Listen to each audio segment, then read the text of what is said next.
우리 한국은 체면 문화가 강하죠. 체면 문화는 사람의 눈을 의식하는 문화입니다. 체면은 내 프라이드입니다. 나를 높이려고 하는 거. 내 체면 구겨지는 것을 우리는 못 참습니다. 그러다 보니까 이제 하나님보다 사람을 더 의식하게 됩니다. 하나님을 섬기는 듯 하면서 내 이름을 내는 거죠. 하나님께서 이것을 엄중하게 경고하십니다. 이 죄가 이제 교회 안에 들어오게 되면 하나님을 섬기는 것 같지만 나도 모르게 우상을 섬기게 됩니다. 하나님께서 초대 교회에서 이 죄악을 근절하기 원하셨습니다. 예수님도 이렇게 말씀하셨죠. 마태복음 6장 1절입니다. 사람에게 보이려고 그들 앞에서 너희 의를 행하지 않도록 주의하라. 그리하지 아니하면 하늘에 계신 너희 아버지께 상을 받지 못하느니라. 사람에게 보이려고 그들 앞에서 너희 의를 행하지 않도록 주의해라. 사람에게 보이려고 합니다. 오늘 본문이 이 내용을 담고 있습니다. 오늘 본문의 표면적으로는 바나바와 아나니아 부부의 이야기지만 숨겨진 의미를 보면 성령과 사탄의 이야기가 됩니다. 자, 먼저 우리는 여러분 이거 꼭 명심하셔야 됩니다. 교회가 초자연적 공동체라는 사실을 언제나 생각하셔야 됩니다. 교회는 초자연적 공동체입니다. 이 말이 무슨 말이냐? 우리 눈에 보이는 것이 전부가 아니고 우리는 교회 생활에서 언제나 영적이고 이면적이고 초자연적인 의미를 식별할 수 있어야 한다. 이걸 여러분들 우리가 명심해야 된다는 겁니다. 자, 본문의 배경을 한번 보겠습니다. 예루살렘에 초대 교회가 세워졌습니다. 그리고 교회는 나면서부터 걷지 못하던 사람의 치유 사건으로 또 다시 한번 큰 성장을 경험하죠. 베드로와 요한이 성전에 기도하러 갈 때 나면서 안전뱅이 낸 사람을 보고 이렇게 기도합니다. 은과 금은 내게 없거니와 내게 있는 예수 그리스도를 네게 준다. 예수 그리스도 이름으로 일어나 걸어라. 이렇게 선포의 기도에 40년 동안 안전뱅이로 있던 사람이 벌떡 일어나서 뛰고 성전에서 하나님을 찬양하게 됩니다. 이 일이 소문나니까 교회가 성장을 하죠. 믿는 무리라 이렇게 표현될 만큼 예루살렘 교회가 큰 군중으로 많이 모이게 되었습니다. 그런데 이런 교회의 부흥을 누가 가만두지 않을까요? 사탄이 가만두지 않습니다. 가만히 있을 리가 없죠.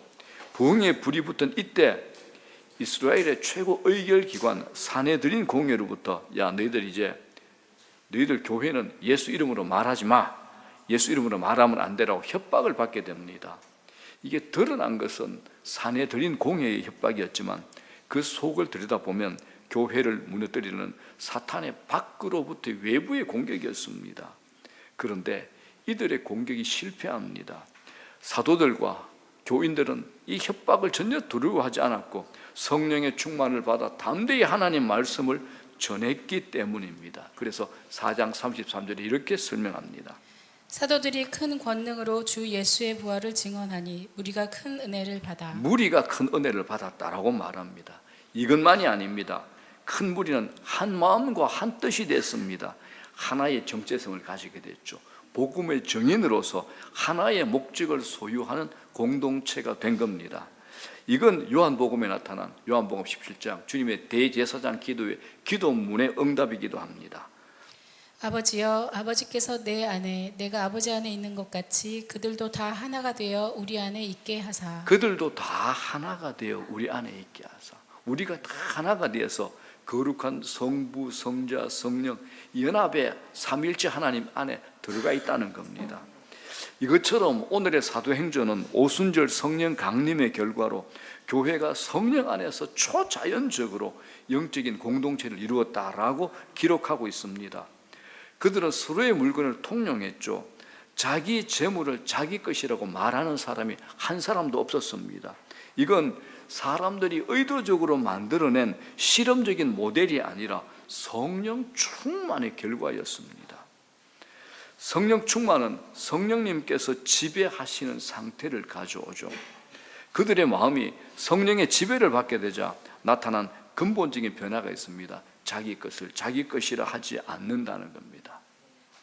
성령님께서는 우리의 돈, 소유, 물질에 대한 우리의 태도도 근본적으로 변화시킵니다. 내 건강, 내 시간, 내 소유, 내 모든 것이 주님의 것입니다 라고 고백하게 하고 그렇게 살게 하십니다. 이건 성령 충만의 분명한 결과입니다. 자, 초대교회 교인들 중에 밭과 집이 있는 자들은 소유를 다 팔아서 그 집을 가져다가 사도들의 처분에게 맡기죠. 그리고 사도들은 각 사람의 필요를 따라 나누어 주었기 때문에 성경은 이렇게 증언합니다. 그들 중에 가난한 사람이 없었다. 그들 중에 초대교회 그들 중에 가난한 사람이 단 한 사람도 없었다라고 증언합니다. 성령 충만한 성도들이 사도들이 전하는 복음을 들으면서 큰 은혜를 받았죠. 그래서 자기의 소유를 팔아서 교회에 들여서 교회는 가난한 형제들의 필요를 공급했던 일, 이게 교회 안에서 한동안 지속이 됩니다. 복음으로 인한 큰 은혜가 성도들로 하여금 그 일을 계속하게 한 겁니다. 본문에 그들이 사도들의 발 앞에 두었다, 이 표현은 사도들의 처분에 맡겼다라는 겁니다. 자, 이것까지는 좋은데 이렇게 된 후에 사도행전을 누가 기록을 했죠? 사도가 했나요? 행전이 했나요? 누가 했나요? 누가 했나요?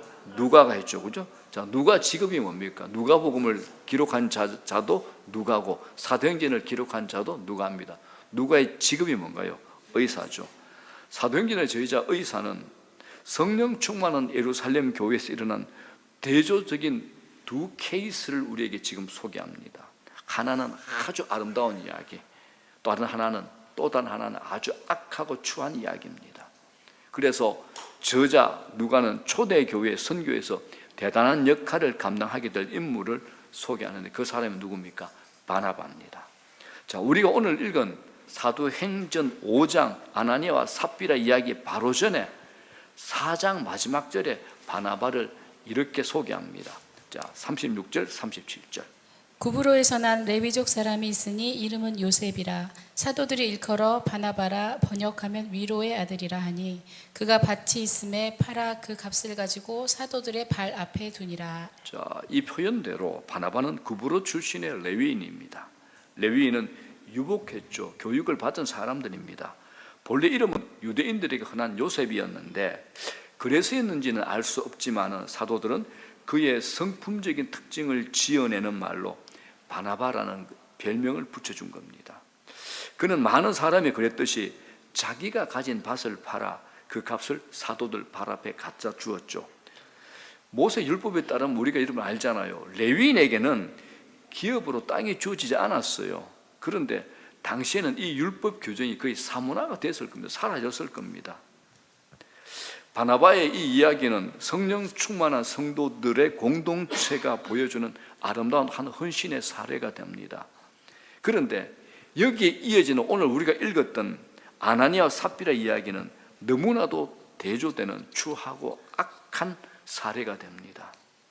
오늘 아나니아와 삽비라 이야기는 성령 충만한 공동체 예루살렘 교회도 사람들이 모여 있는 한 완전한 교회는 아니었다라는 것을 우리에게 보여줍니다. 자, 본문을 우리가 아까 읽었는데 다 같이 한번 천천히 읽겠습니다. 1절부터 11절까지 천천히 시작. 아나니아라는 사람이 그의 아내 삽비라와 더불어 소유를 팔아 그 값에서 얼마를 감추매 그 아내도 알더라. 얼마만 가져다가 사도들의 발 앞에 두니 베드로가 이르되 아나니아야 어찌하여 사탄이 네 마음에 가득하여 네가 성령을 속이고 땅값 얼마를 감추었느냐. 땅이 그대로 있을 때는 네 땅이 아니며 판 후에도 네 마음대로 할 수가 없더냐. 어찌하여 이 일을 네 마음에 두었느냐. 사람에게 거짓말한 것이 아니요 하나님께로다. 아나니아가 이 말을 듣고 엎드러져 혼이 떠나니 이 일을 듣는 사람이 다 크게 두려워하더라. 젊은 사람들이 일어나 시신을 싸서 메고 나가 장사하니라. 3시간쯤 지나 그의 아내가 그 일어난 일을 알지 못하고 들어오니 베드로가 이르되 그 땅 판 값이 이것뿐이냐 내게 말하라니 이르되 예 이것뿐이라 하더라.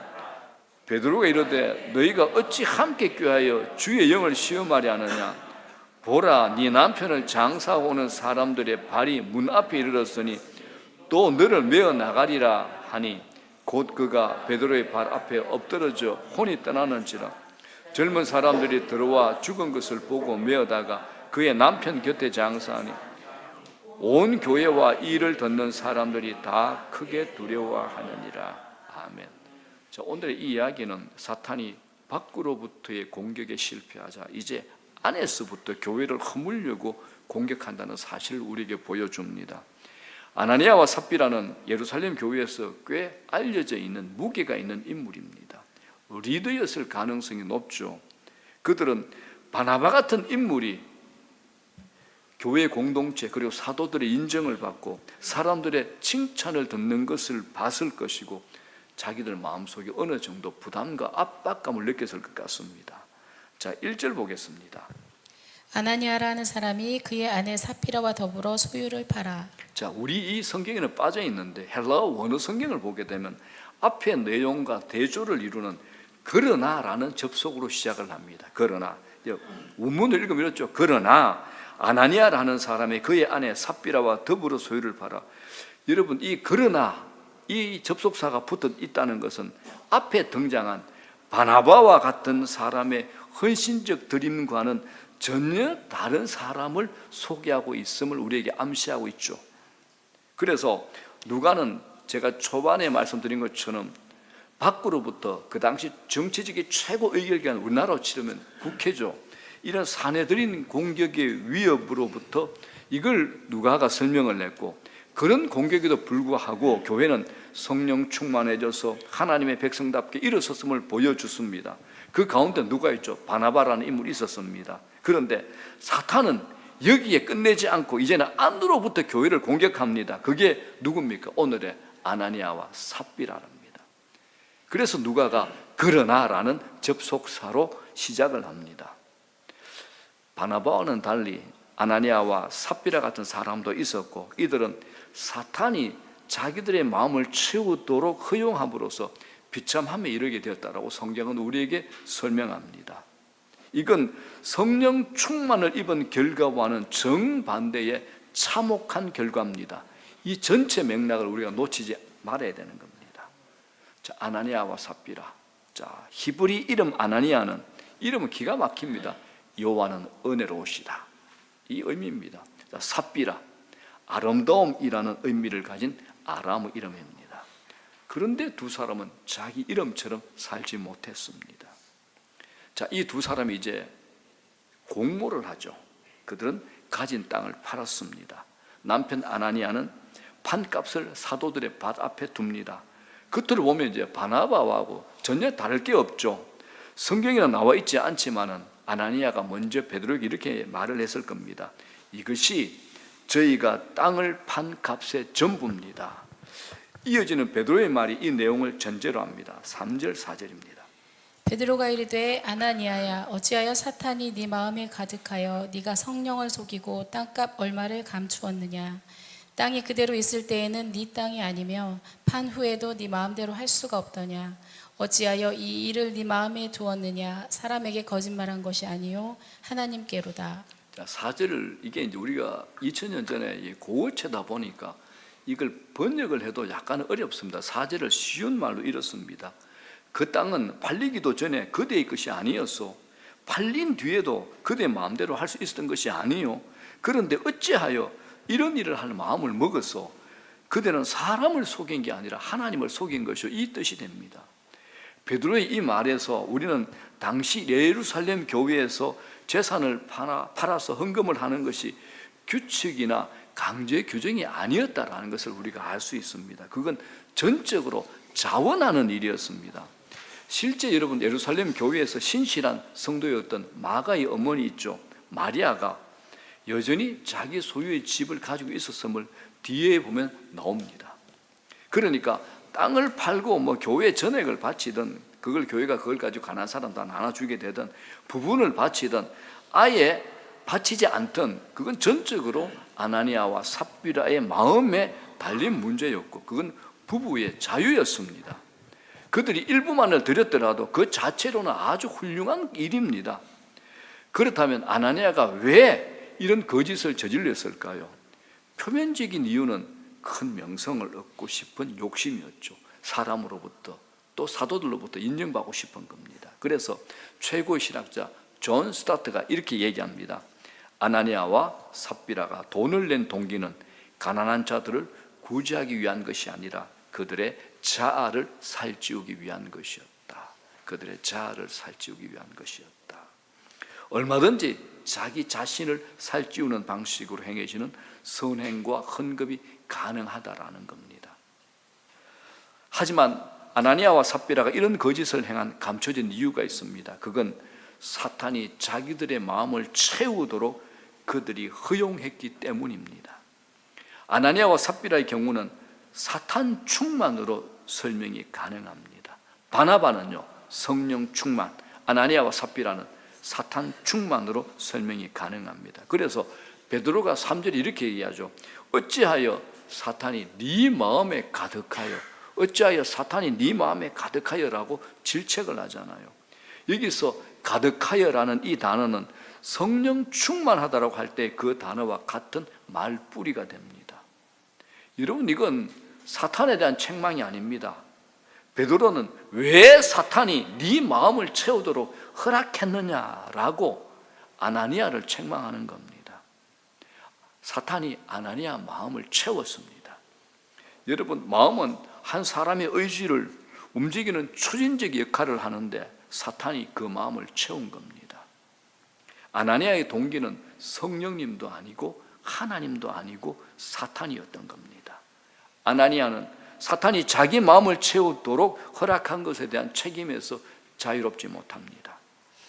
사탄은 우리가 원하지 않음에도 불구하고 강제로 들어와서 자리를 잡지는 않습니다.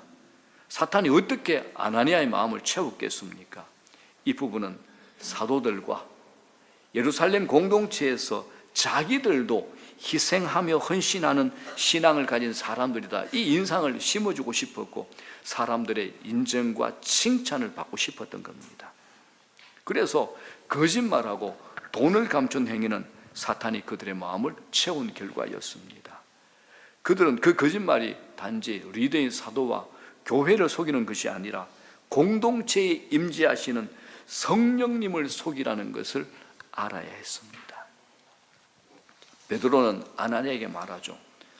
땅값 얼마를 감추었다고 했는데 이 감추다, 이 단어가 구약 성경에 또 한 번 나옵니다. 여러분, 여호수아서의 아간이라는 사람 알죠? 여리고성 전투에서 이겼을 때 이 아간이 거기서 나오는 전리품을 자기가 감추잖아요. 자, 이스라엘 백성들이 요단강을 건너고 여리고성을 여호수아의 지휘하에 함락시킵니다. 하지만 하나님께서 그거 손대지 말아 했을 때 하나님의 지시를 어기고 하나님의 것으로 구별돼야 될 전리품을 훔친 사람이 바로 아간입니다. 이로 인해서 이스라엘은 정말 만만한 성 아이성 전투에서 크게 참패를 하죠.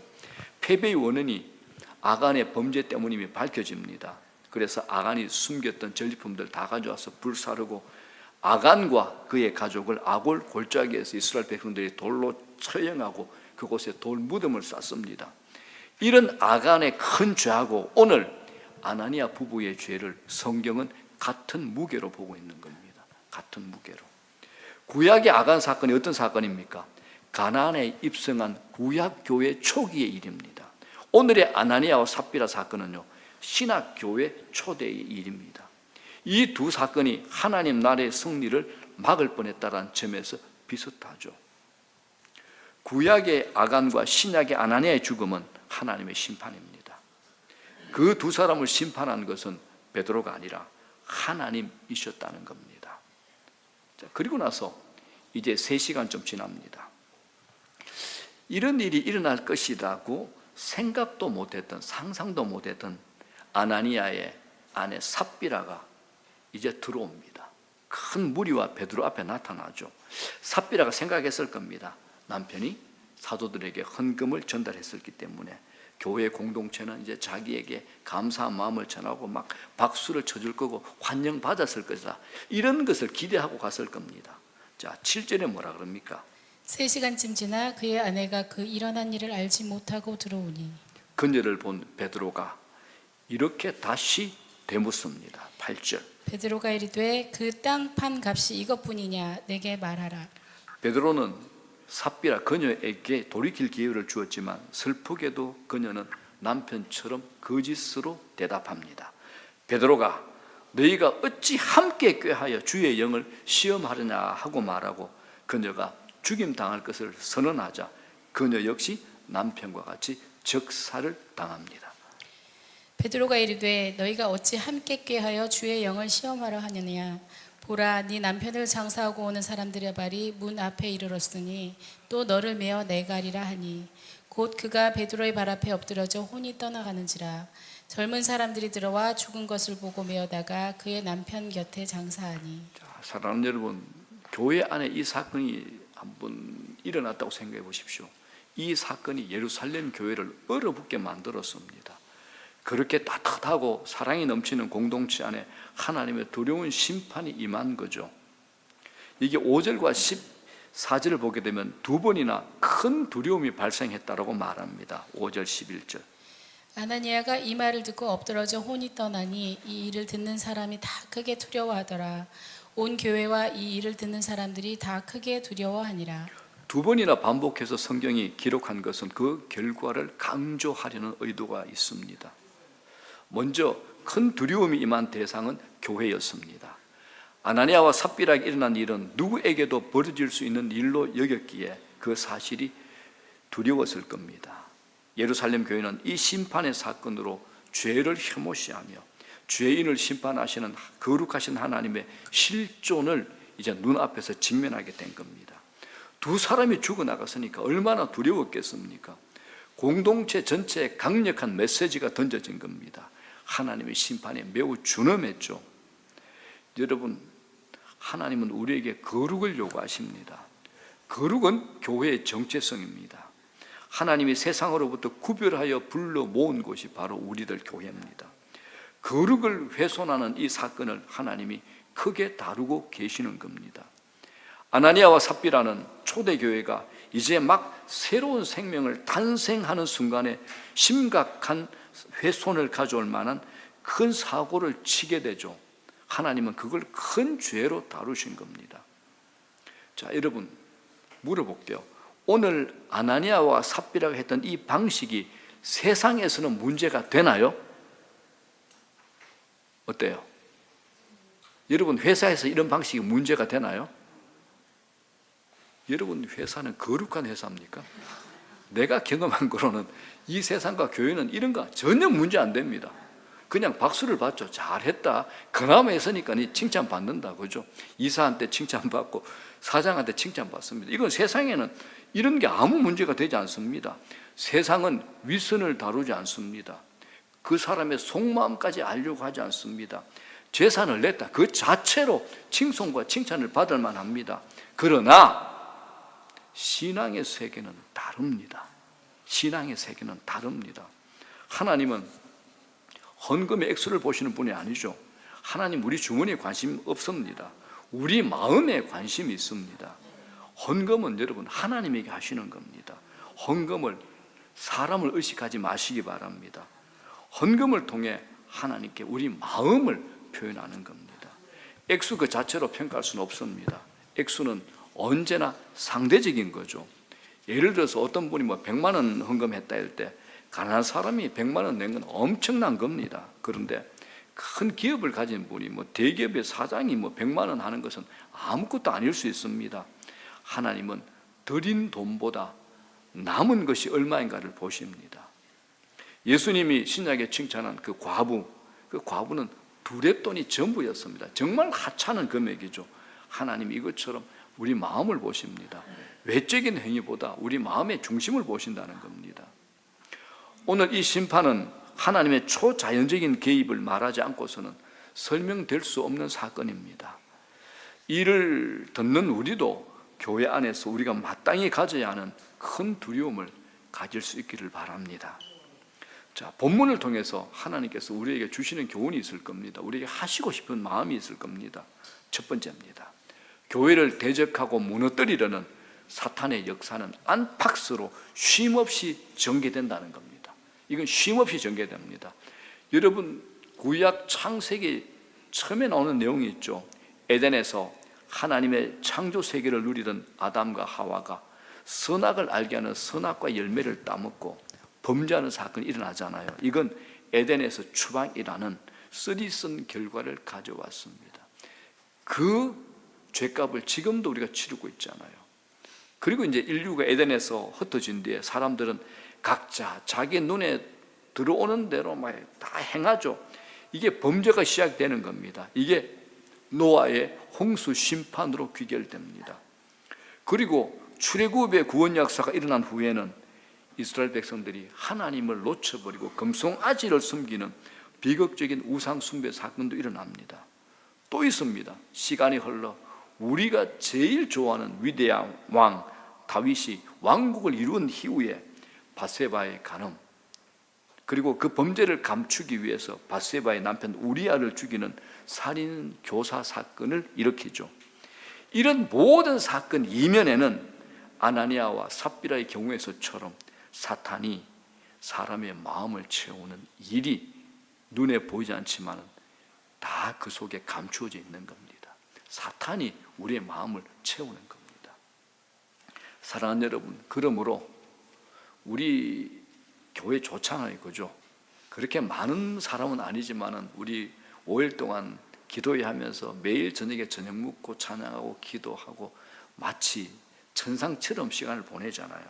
그런데 이거 잊어버리시면 안 됩니다. 교회는 안팎으로 사탄의 공격 가운데 놓여 있다는 사실을 잊어버리시면 안 됩니다. 우리는 안팎으로 사탄의 공격 가운데 항상 노출되어 있습니다. 그래서 우리들은 늘 신중해야 되고 시험에 들지 않도록 우리는 늘 깨어 기도해야 되는 겁니다. 어떤 상황, 어떤 경우에도 사탄이 우리의 마음을 채우도록 허용해서는 안 됩니다.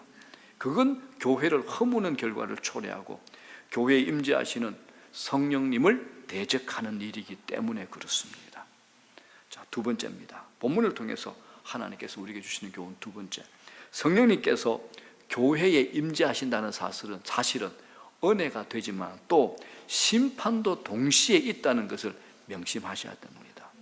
교회는 고린도서의 표현대로 성령의 전입니다.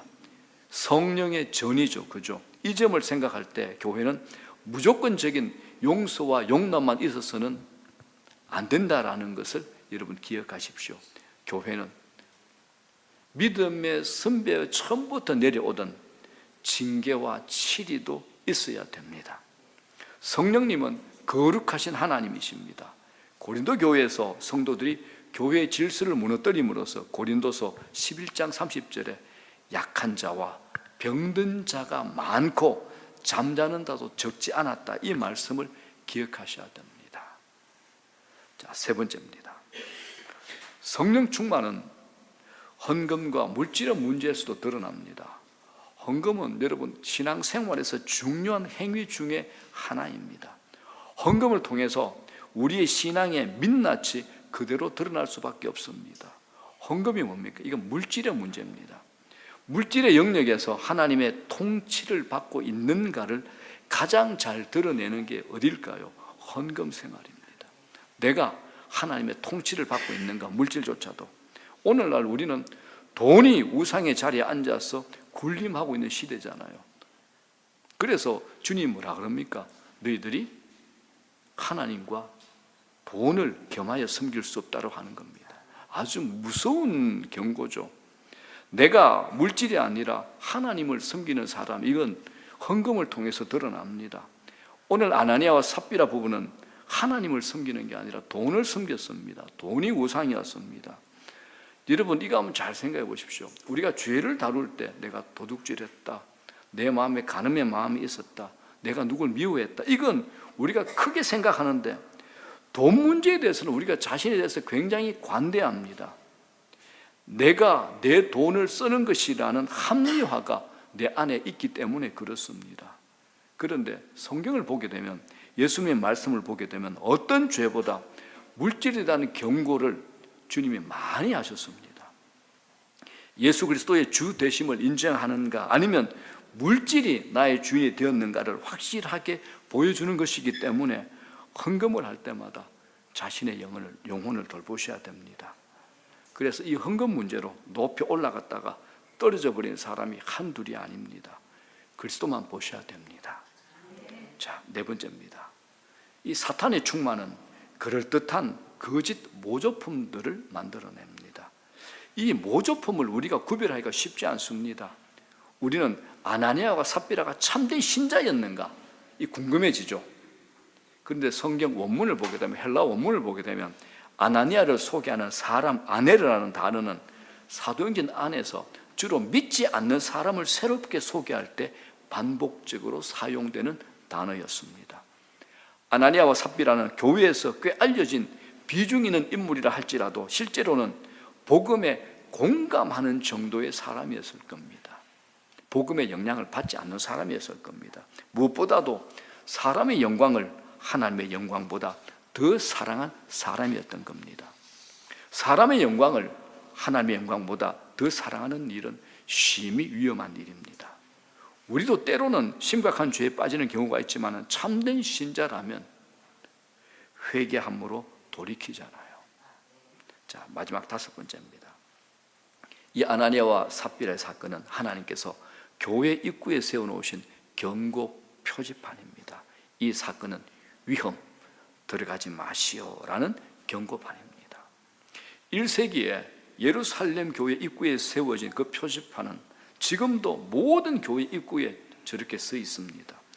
이 표지판을 통해서 경고하시는 하나님은 자신이 어떤 분이시며 어떻게 행동하시는 분이신지를 우리에게 보여줍니다. 교회 역사에는 아나니아와 삽비라처럼 성령님을 속인 자들이 적지 않았습니다. 이 경고 표지판이 있는데도 말입니다. 그들은 아나니아와 삽비라처럼 즉시 죽진 않았지만 이 경고 표지판은 성령님을 속이는 자는 아나니아와 삽비라처럼 될 것이라고 경고하는 겁니다. 우리 모두 언젠가 다 그리스도의 심판대 앞에 서게 될 것이고 그때 심판에 행해질 겁니다. 아나니아와 삽비라의 경고 표지판이 경고하는 내용입니다. 자, 이제 말씀 정리하겠습니다. 여러분, 하나님의 실제는 우리가 심각하게 생각합니다. 그런데 하나님의 실제만큼이나 사탄의 실제도 있습니다. 성령의 충만이 성령님의 지배를 받는 것이라면 사탄이 내 마음을 채우도록 허용하는 것은 우리의 의지를 다스리도록 사탄에게 마음을 다 내어주는 겁니다. 그래서 사도 바울이 갈라디아서 5장에 이 두 경우를 대조하여 보여줍니다. 우리가 다 같이 한번 읽겠습니다. 자, 먼저 육체의 일입니다. 사탄이 우리에 들어와서 주인이 되면 이렇게 변합니다. 자, 19절, 20절, 21절 다 같이 시작. 육체의 일은 분명한 곧 음행과 더러운 것과 호색과 우상 숭배와 주술과 원수 맺는 것과 분쟁과 시기와 분냄과 당 짓는 것과 분열함과 이단과 투기와 술 취함과 방탕함과 또 그와 같은 것들이라. 전에 너희에게 경계한 것 같이 경계하노니 이런 일을 하는 자들은 하나님의 나라를 유업으로 받지 못할 것이요. 이게 성령의 열매입니다. 연결해서 성령의 열매로 대조해 얘기합니다. 22절부터 시작. 오직 성령의 열매는 사랑과 희락과 화평과 오래 참음과 자비와 양선과 충성과 온유와 절제니 이 같은 것을 금지할 법이 없느니라. 아멘. 우리 모두 성령의 열매로 충만한 인생 되기를 주의 이름으로 축원합니다. 사랑이죠. 두 번째 뭡니까? 희락, 기뻐하는 겁니다. 화평이잖아요. 오래 참습니다. 자비합니다. 양선이 뭐냐면 착한 일 하는 겁니다. 선행입니다. 그리고 충성이 뭡니까? 우리 충성 그러면 자꾸 남에게 충성하는 거 생각은 아닙니다. 내게 충성하는 겁니다. 내 삶에, 내 시간에 충성하는 겁니다. 그리고 온유, 그리고 절제하는 겁니다. 절제하는 것. 이 같은 것을 금지할 법이 없다라고 얘기합니다. 그러므로 여러분, 마음을 지키는 것이 얼마나 중요합니까? 어느 순간에도 사탄이 여러분의 마음을 채우도록 허용하지 마시기 바랍니다. 오직 성령의 충만을 구하십시다. 성령님께서 우리 마음을 움직이시고 지배하시기를 구하는 저와 여러분 되시기를 주의 이름으로 축원합니다.